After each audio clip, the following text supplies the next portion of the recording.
Hi everyone, I'm Dr. Sandy and I'm here to talk to you about the role of nutrition, exercise and lifestyle in preventing and managing diabetes. Diabetes is a chronic condition that affects how your body turns food into energy. Diabetes can cause serious complications such as heart disease, kidney failure, blindness and amputation. But before I tell you more about how nutrition, exercise and lifestyle can help you prevent and manage diabetes, I want you to do a quick exercise with me. Look at these images and tell me what foods they represent. Ready? Go. How did you do? Was it easy or hard?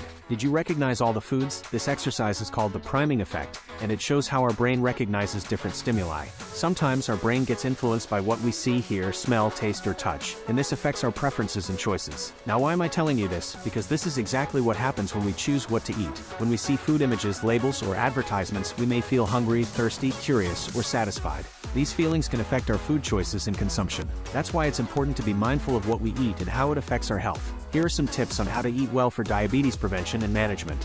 Choose foods that are low in sugar, salt, and fat. Avoid processed foods, sugary drinks, and fast food. Eat more fruits, vegetables, whole grains, lean protein, and low-fat dairy.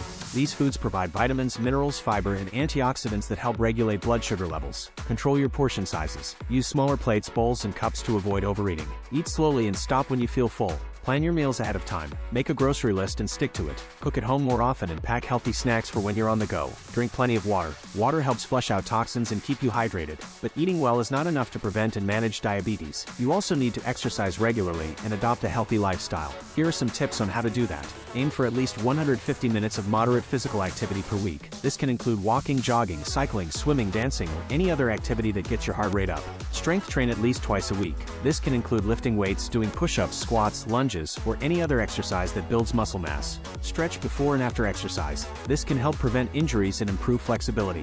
Find an exercise buddy or join a group class. This can help motivate you and make exercise more fun. Quit smoking if you smoke. Smoking increases your risk of diabetes complications such as heart disease and stroke. Manage your stress levels. Stress can raise your blood sugar levels and affect your mood and behavior. Try meditation, yoga, breathing exercises, or any other relaxation technique that works for you. Thank you for watching this video. If you found it helpful or informative, please like and share it with your friends and family. And don't forget to follow me for more tips on how to stay healthy and happy.